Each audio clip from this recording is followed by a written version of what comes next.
Dwarakish uncle ಅವರು ನಮ್ಮಿಂದ ಆಗಲಿರೋದು ತುಂಬ ದುಃಖಕರವಾದ ವಿಷಯ. ದ್ವಾರಕೀಶ್ ಅಂಕಲ್ ಫಸ್ಟ್ ಜ್ಞಾಪಕ ಬರೋದು ನಮ್ಮ ತಂದೆ ತಾಯಿ ವರದಪ್ಪಾಜಿ ಉದಯಶೇಖರ್ ಅವ್ರದ್ದೆಲ್ಲ ಒಂದು ಗ್ರೂಪ್ ಅವ್ರದ್ದೇ ಜ್ಞಾಪಕ ಬರೋದು. ನಮ್ಮನ್ನ ಚಿಕ್ಕ ವಯಸ್ಸಿಂದ ತುಂಬ ನೋಡಿದ್ದಾರೆ. ದ್ವಾರಕೀಶ್ ಅವ್ರ ತಾಯಿ ಅಂತೂ ಭಾಳ ಪ್ರೀತಿ ಅಪ್ಪಾಜಿ ಕಂಡ್ರೆ. ಅವ್ರ ಫ್ಯಾಮಿಲಿ ಅಂದರೆ ನಮ್ಮ ಫ್ಯಾಮಿಲಿ ಒಂದೇ ಯಾವಾಗಲೂ. ನಾವು ಅವ್ರ ಮನೆಗೆ ಆಟಾಡ್ತಿದ್ವಿ, ಅವ್ರ ಮನೆಗೆ ಆಟಾಡ್ತಿದ್ವಿ. ಇವತ್ತು ನಾವು ಅವ್ರನ್ನ ಇಲ್ಲ ಅಂತ ಇದು ಮಾಡ್ಕೊಳ್ಳೋಕ್ಕೂ ಭಾಳ ಕಷ್ಟ ಆಗುತ್ತೆ, ನೋವಾಗುತ್ತೆ.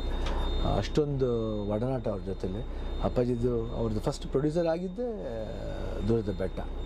ಸೊ ಅವ್ರ ಸಿನಿಮಾದಲ್ಲಿ ಇದರಲ್ಲಿ ಅವ್ರ ಪ್ರೊಡಕ್ಷನ್ಲಿ ಸಾಕಷ್ಟು ದೊಡ್ಡ ದೊಡ್ಡ ಸಿನಿಮಾಗಳು ಬಂತು. One of the top picture ಅಂದರೆ ಟಾಪ್ ಪ್ರೊಡ್ಯೂಸರ್ ಅಂದರೆ ಎಲ್ಲ ಪಿಕ್ಚರು ಅವ್ರು ಸೆಲ್ಫ್ಗೋಸ್ಕರ ಮಾಡ್ಕೊಳ್ಳ, ಒಂದು ಇಂಡಸ್ಟ್ರಿಗೋಸ್ಕರ ಬೆಳಿಬೇಕನ್ನೋದಕ್ಕೋಸ್ಕರ ಏನೇ ಸಂಪಾದನೆ ಮಾಡಿದ್ರು ಅದನ್ನು ಬರೀ ಇಂಡಸ್ಟ್ರಿಗೆ ಹಾಕ್ತವ್ರು. ನಾನು ಒಂದು ಸಿನಿಮಾ ಮಾಡಿದ್ದೆ ಆಯುಷ್ಮಾನ್ ಭವ ಅಂತ. ಸೊ ಅದೊಂದು ಒಳ್ಳೆ ನೆನಪು ಅವ್ರ ಜೊತೆಲಿ.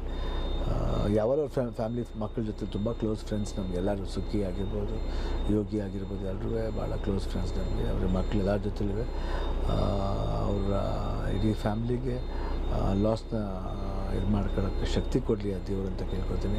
ಅವ್ರ ಆತ್ಮಕ್ಕೆ ಶಾಂತಿ ಸಿಗಲಿ. ನಾವು ಯಾವಾಗಲೂ ಅವ್ರ ಜೊತೆಲಿ ಇರ್ತೀವಿ, ಅದು ಅವ್ರ ಮಕ್ಕಳಿಗೂ ಗೊತ್ತು. ಅವ್ರ ಫ್ಯಾಮ್ಲಿಗೆ ಸ್ಟ್ರೆಂತ್ ಕೊಡಲಿ ದೇವರು ಅಂತ ಹೇಳ್ಬಿಟ್ಟು ಕೇಳ್ಕೊತೀನಿ. ಬಟ್ ನನಗಂತೂ ಅವರು ಇಲ್ಲ ಅಂತ ನಾವೆಲ್ಲ ಅನ್ಕೊಳ್ಳೋದನ್ನು ಯಾವತ್ತೂ ಯಾರೋದು ಸರಿ ಅವ್ರು ನಮ್ಮ ಜೊತೆಲೇ ಇರ್ತಾರೆ ಅಂತ ಅನ್ಕೋತೀನಿ. ಯಾವಾಗಲೂ ಎಲ್ಲೋ ಹೋಗಿದ್ದಾರೆ ಬರ್ತಾರೆ ಅಂತ ನಾವು ಒಂದು ಇದರಲ್ಲಿ ನಾವು ಅವ್ರನ್ನ ಇಲ್ಲ ಅಂತ ಅನ್ಕೋಬಾರ್ದು, ಇದ್ದಾರೆ ಅಂತ ಅನ್ಕೋಬೇಕು. ಆದರೂ ವಿ ಮಿಸ್ ಯು ಅಂಕಲ್.